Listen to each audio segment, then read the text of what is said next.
We are blessed with a lot of smart people who have strong opinions and a point of view that we should monitor pretty closely.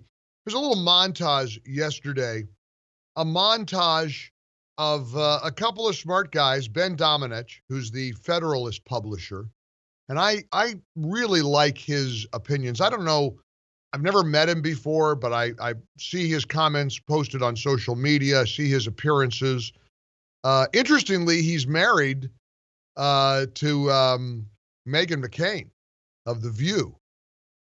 But Ben has a perspective that often is the clear-headed thinking we need right now. Ari Fleischer was on as well, the former White House press secretary for George W. Bush. Listen to this montage from Fox News of Domenech and Fleischer when it comes to the subject of the integrity of our elections.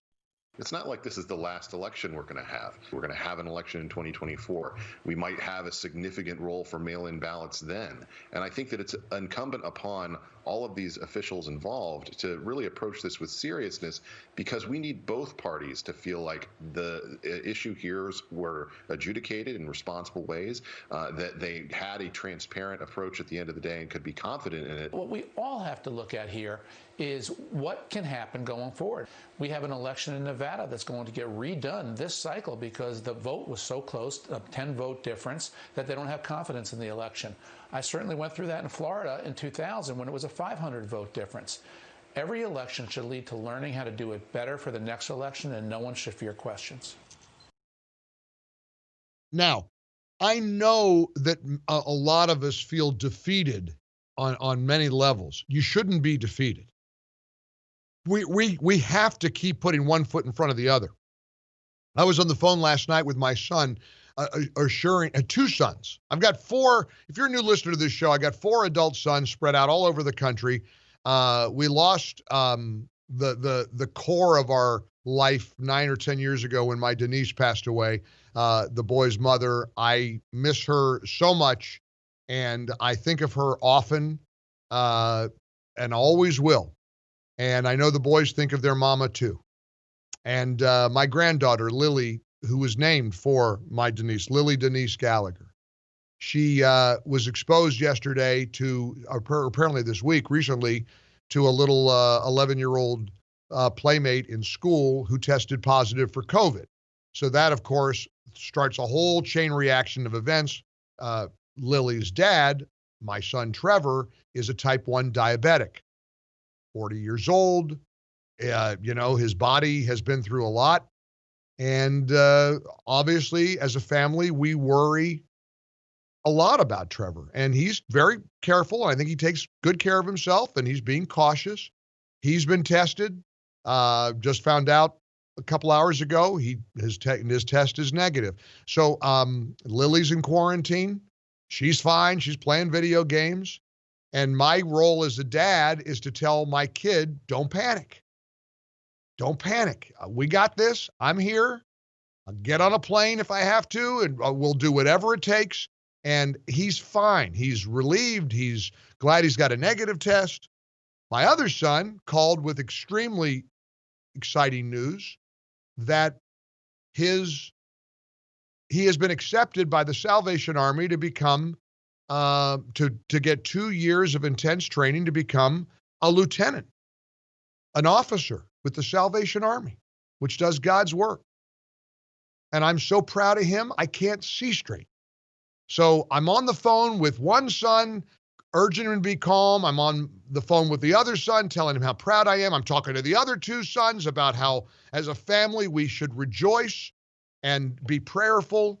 And we have to know that God's got this. And I think it's my role as a radio host to remind you of what can be and what we know we've got in our corner. Matt Vespa wrote a great piece at Town Hall about Democrats celebrating in the streets and ignoring COVID restrictions over Biden's apparent win in the 2020 race. And they're going to gloss over a lot of the nuances of the exit polls. Believe me, he writes, if you're woke, you're not going to get this at all. So if all the legal votes are counted, rest assured the GOP is in good shape to make the Biden White House into more of a caretaker administration. If we can hold the Senate after the Georgia runoffs, most of the insane aspects of Biden's agenda will have to be shelved. Matt Vespa kind of speaks in my voice, too, when I say, I know that's not what you want to hear. I know we thought Trump would score a decisive victory. We're in legal limbo. Right now, we're key states. Where allegations of illegal backdating of ballots is among some of the funny business that occurred this election. Now, we know there's been a lot of funny business. There have been a lot of shenanigans. There's been a lot of malarkey. We all know that. Corruption. Media lying. A Washington Post poll a week before the election that Biden was going to clobber Trump in a state like Wisconsin by 17 points. Look at the final results. What happened, Washington Post? You bunch of liars. What happened, all you pollsters who convinced people that it was all over for Trump? He didn't stand a chance. Trump knew that the deck was rigged. The deck was stacked against him. We all know it. As I always say, they are in on it too. They know. Well, here's what Matt Vespa says is some of the positive stuff that you should focus on. Down ballot, the Democrats got trounced. Senator Cory Gardner was long written off as toast, Republican Colorado. Martha McSally couldn't win the 2018 Senate race in Arizona, and we probably shouldn't have expected much in 2020. Democrats were expected to pick up 10, 15 seats in the House. They wound up losing seats. We're at a point where the House Democratic majority has been whittled down to the point where Nancy Pelosi cannot afford to lose several votes on anything. So while liberals are treating 2020 like VE Day, local Democrats are worried in the areas that saw a tremendous drop in support for Democrats. The border counties in Texas, especially, where the populations are sometimes 95% Hispanic, saw them embrace Trump hardcore. Biden performed miserably there. I mean, the bottom line here is we got a lot of reasons to be positive and to be optimistic. Don't lose perspective. It's what I tell my kids every day. Again, as Matt Vespa puts it, only a woke individual would gloss over the loss of Democratic support in America. There will be a midterm election in 2022, and if they keep peddling the same nonsense coupled with a failed economic program, which could very well happen under a senile Biden White House, he says. Red wave is a word that cannot do what could happen to the Democrats any justice. Red tsunami isn't appropriate either. He keeps talking about Biden as a caretaker. Let's turn Biden into a caretaker, Matt Vespa writes. Keep the Senate, retake the House, and this guy might as well just stay in the basement. It also shows that Democrats don't own any voter group. I know that may seem alien to Democrats given their historical tie to slavery, he says, but Hispanic and black support shifted towards Trump in 2020. And they know it. Where the president found some minor trouble was with working class whites. It wasn't a huge drop, but slight changes in support could impact an election. We shall see what happens now. And incidentally, that's my attitude about the legal challenges in Georgia and Nevada and Michigan and the news we're hearing. We shall see what happens. I defer to the president and his team. He said in a tweet, the election of 2020, the recount in Georgia is a joke.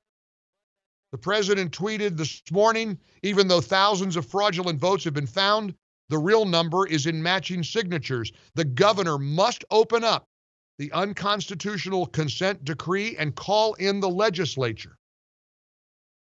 Now, despite all of this, I'm optimistic.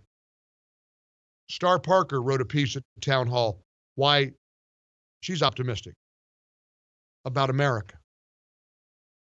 You know, I suppose I should wallow in the despair that some of us feel, the distress resulting from this election. Star Parker says, I'm actually quite upbeat and optimistic about the country that I love, with all of my genuine and legitimate concerns about the chaos and violence, the election. We're not going to turn a blind eye to corruption. We'll see what happens. But Star Parker says, take a look at what the Chinese are doing in Hong Kong. Take a look at Venezuela. Dictators stamp out and smother people gasping for breaths of freedom. This is not happening in America. The rule of law will play out here. The fruits of any democracy are just as good as the people in it. Now we see, as Star Parker puts it, we see profoundly disturbing and threatening trends defining our national reality. But America is filled with tens upon tens of millions of wonderful people who are deeply committed to American principles and American freedom. Most are busy making ends meet and raising their families. They don't have time for political theory or history books. They just have a feeling inside about what is true and right. Star Parker says, I'm talking about Americans of all ethnicities. They're speaking up. Bottom line is, conservatives must continue to do the work to keep the torch of freedom burning. We must, and we will. We have plenty to be optimistic about. So I'm going to urge you to keep perspective, to take a breath, and realize that the fight is here, the fight is on, we'll be battling, and we're going to persevere. This Pfizer news is extraordinary. The Democrats are already trying to damage the results of Operation Warp Speed, which led to the Pfizer, the Moderna vaccines. But they're scoundrels. They're shook, they're angry, and they in many ways are losing, and they know it.